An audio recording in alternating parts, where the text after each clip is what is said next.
हरे कृष्ण प्रिय भक्तों, आज हम श्रीमद् भगवद गीता के तीसरे अध्याय के 16वें श्लोक की व्याख्या जानेंगे और इस श्लोक का सरलार्थ जानेंगे। यह श्लोक पढ़ने से पहले हम भगवान का ध्यान करेंगे। भगवान का ध्यान हम इन मंत्रों के द्वारा करेंगे। ओम श्री परमात्मने नमः। ओम पूर्णमदः पूर्णमिदं पूर्णात् पूर्णमुदच्यते पूर्णस्य पूर्णमादाय पूर्णमेवावशिष्यते। श्रीमद्भगवद्गीता गजाननं भूतगणाधिसेवितं कपितजम्बूफलचारुभक्षणम् उमासुतं शोकविनाशकारकं नमामि विघ्नेश्वरपादकपङ्कजं। ध्यानाभ्यासवशीकृतेन मनसा तन्निर्गुणं निष्क्रियं ज्योतिः किञ्चन योगिनो यदि परं पश्यन्ति पश्यन्तु ते अस्माकं तु तदेव लोचनचमत्काराय भूयाच्चिरं कलिन्दीपुलिनोदरे किमपि यन्निल्लं महोधावति यावन्निरञ्जनमजं पुरुषं जरन्तं सञ्चिन्तयामि निखिलजगति स्फुरन्तं तावद्बलात् स्मृतिहन्तः हृदन्तरे मे गोपस्य कोऽपि शिशुरञ्जपुञ्जमञ्जुः न विद्यां येषां शरणमपि शन्न च गुणाः परित्यक्ता लोकैरपि वृद्धियुक्ताः श्रुतिजडाः शरण्यं यन्ते अपि प्रसिद्धगुणमाश्रित्य सुजना विमुक्तास्तं वन्दे यदुपतिमहं कृष्णं बलजम्।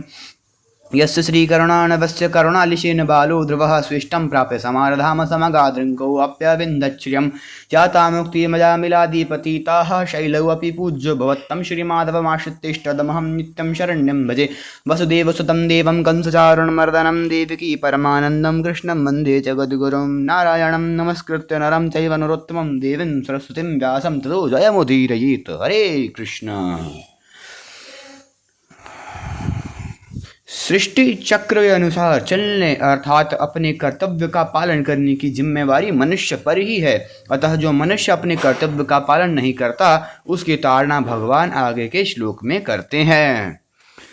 तीसरे अध्याय का 16वां श्लोक। एवं प्रवर्तितं चक्रम नानुवर्यत नीतिः यः अघायुरिन्द्रियारामो मोघम पार्थ स जीवति। इस श्लोक का शब्दार्थ। पार्थ, हे पार्थ, यह जो मनुष्य इह इस लोक में एवं इस प्रकार प्रवर्तितम परंपरा से प्रचलित चक्रम सृष्टि चक्र के न अनुवर्त्ययति अनुसार नहीं चलता, सह वह इंद्रियाराम इंद्रियों के द्वारा भोगों में रमण करने वाला, अघायु पापमय जीवन बिताने वाला मनुष्य, मोघम संसार में व्यर्थ ही जीवती जीता है। अर्थात हे पार्थ, जो मनुष्य इस लोक में इस प्रकार परंपरा से प्रचलित सृष्टि चक्र के अनुकूल नहीं बरतता अर्थात अपने कर्तव्य का पालन नहीं करता, वह इंद्रियों के द्वारा भोगों में रमण करने वाला पापायु पुरुष व्यर्थ ही जीता है। इस श्लोक की व्याख्या। पार्थ, नवे श्लोक में प्रारंभ किए हुए प्रकरण का उपसंहार करते हुए भगवान यहाँ अर्जुन के लिए पार्थ संबोधन देकर मानो यह कह रहे हो कि तुम उसी प्रथा कुंती के पुत्र हो जिसने आजीवन कष्ट सहकर भी अपने कर्तव्य का पालन किया था। अतः तुम्हारे से भी अपने कर्तव्य की अवहेलना नहीं होनी चाहिए। जिस युद्ध को तू घोर कर्म कह रहा है वह तेरे लिए घोर कर्म नहीं है, प्रत्युत यज्ञ है, कर्तव्य कर्म है। इसका पालन करना ही सृष्टि चक्र के अनुसार बरतना है और इसका पालन न करना सृष्टि चक्र के अनुसार न बरतना है। एवं प्रवर्तितं चक्रम नानुवर्यति यः। जैसे रथ के पहिए का छोटा सा अंश भी टूट जाने पर रथ के समस्त अंगों को एवं उस पे बैठे रथी और सारथी को धक्का लगता है, ऐसे ही जो मनुष्य 14वें 15वें श्लोकों में वर्णित सृष्टि चक्र के अनुसार नहीं चलता वह समष्टि सृष्टि के संचालन में बाधा डालता है। अगर आपने श्लोक 14 और 15 की वीडियो नहीं देखी है तो डिस्क्रिप्शन बॉक्स में उनका लिंक है, आप वहाँ से देख सकते हैं। संसार और व्यक्ति दो वस्तु नहीं है। जैसे शरीर का अंगों के साथ और अंगों का शरीर के साथ घनिष्ठ संबंध है, ऐसे ही संसार का व्यक्ति के साथ और व्यक्ति का संसार के साथ घनिष्ठ संबंध है। जब व्यक्ति कामना, ममता, आसक्ति और अहंता का त्याग करके अपने कर्तव्य का पालन करता है तब उससे संपूर्ण सृष्टि में स्वतः सुख पहुंचता है।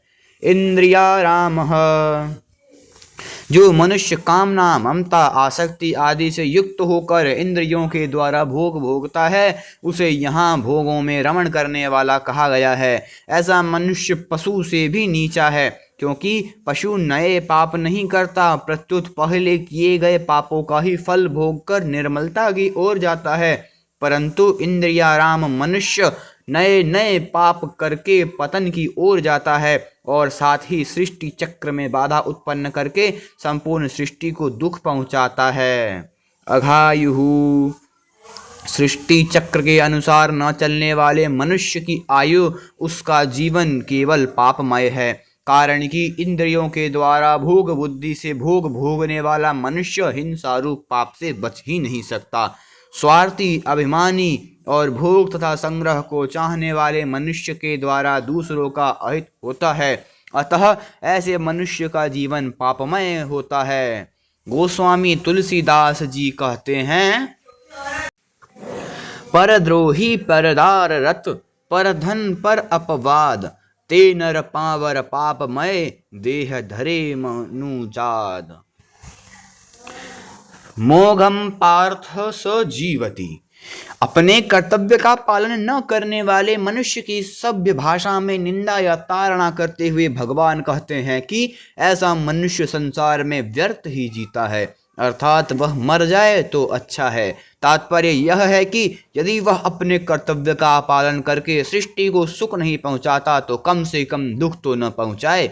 जैसे भगवान श्री राम के वनवास के समय अयोध्या वासियों के चित्रकूट आने पर कोल, किरात, भील आदि जंगली लोगों ने उनसे कहा था कि हम आपके वस्त्र और बर्तन नहीं चुरा लेते, यही हमारी बहुत बड़ी सेवा है।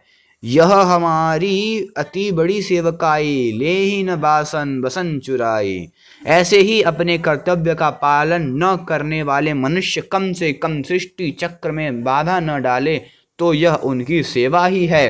सृष्टि चक्र के अनुसार न चलने वाले मनुष्य के लिए भगवान ने पहले स्तेन एव सह, वह चोर ही है, और भुंजते ते त्वगम, वे तो पाप को ही खाते हैं, इस प्रकार कहा। और अब इस श्लोक में अघायुरिंद्रियाराम, वह पापायु और इंद्रियाराम है, ऐसा कहकर उसके जीने को भी व्यर्थ बताते हैं। गोस्वामी तुलसीदास जी महाराज ने भी कहा है, तेज कृसान रोष महिषेषा, अघ गुण धन धनी धनेसा, उदय केत समहित सबही के, कुंभकर्ण सम सोवतनी के। हरे कृष्ण। आज का यह श्लोक संपूर्ण हुआ। इस श्लोक का परिशिष्ट भाव 9वें श्लोक से लेकर यहाँ तक जो वर्णन आया है उसका तात्पर्य निस्वार्थ भाव से दूसरों की सेवा करने में ही है। आज का यह श्लोक संपूर्ण हुआ। अगला श्लोक, संसार से संबंध विच्छेद करने के लिए जो अपने कर्तव्य का पालन नहीं करता उस मनुष्य की पूर्व श्लोक में ताड़ना की गई है, परंतु जिसने अपने कर्तव्य का पालन करके संसार से संबंध विच्छेद कर लिया है उस महापुरुष की स्थिति का वर्णन भगवान आगे के 2 श्लोकों में करते हैं। 17वां श्लोक,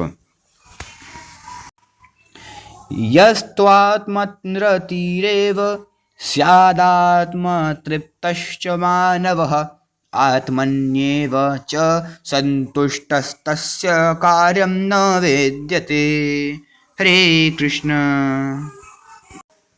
अगर आपको आज की वीडियो पसंद आई तो वीडियो को लाइक करिए और ऐसे ही और वीडियो देखने के लिए चैनल को सब्सक्राइब करिए तथा अन्य भक्तों के साथ भी शेयर करिए। अगर आपने पिछले श्लोकों की वीडियो नहीं देखी है तो डिस्क्रिप्शन बॉक्स में उनका लिंक है, आप वहां से देख सकते हैं। हरे कृष्ण। हरि बोल।